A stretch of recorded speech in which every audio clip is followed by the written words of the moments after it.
This is the biggest secret in National Forest history. In June of 1988, a man named Keith Reinhardt moved to the town of Silver Plume, and he moved there with some huge dreams and a lot of pressure to make them come true very quickly. The first goal was to start and run a successful antique store, and his last goal was to write a novel. So when Keith began talking to the residents of Silver Plume, he was told that a few months prior, I'm talking September 7th, 1987, a man named Tom Young closed up his bookshop, which was right on Main Street. He grabbed his dog, and then he vanished forever. 9 months later, still no sign of Tom or his dog had ever been found. And well, the owner of the building that Tom Young was using to run his bookshop out of, he couldn't just let that building sit vacant anymore. He needed to find a new tenant. And so he put that building back on the market, back up for rent. And as it would turn out, Keith Reinhardt was the one that would end up renting that very building next. Keith became obsessed with Tom Young, obsessed with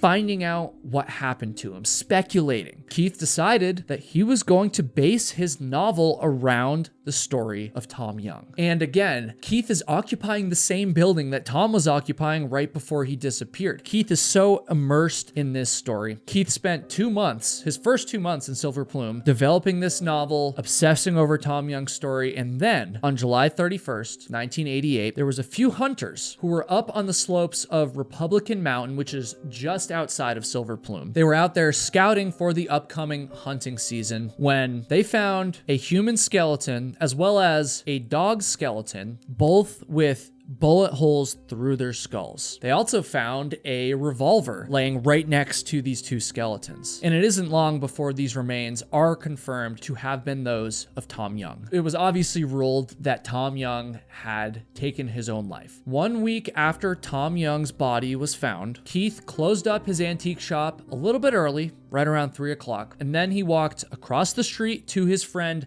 Ted's Cafe, and he tells him that he's gonna go hiking up Pendleton Mountain. And he tells him that if he's not at work the next morning, then Ted should call for rescue. Keith then leaves Ted's shop, and in a very strange twist to this story, he started to go around to everybody in Silver Plume and told them the same thing, that he was going on this hike up Pendleton Mountain. He was about to leave, and then around 4:30 in the afternoon, Keith was seen walking away from Silver Plume in the direction of Pendleton Mountain, and then he was promptly never seen again to this day.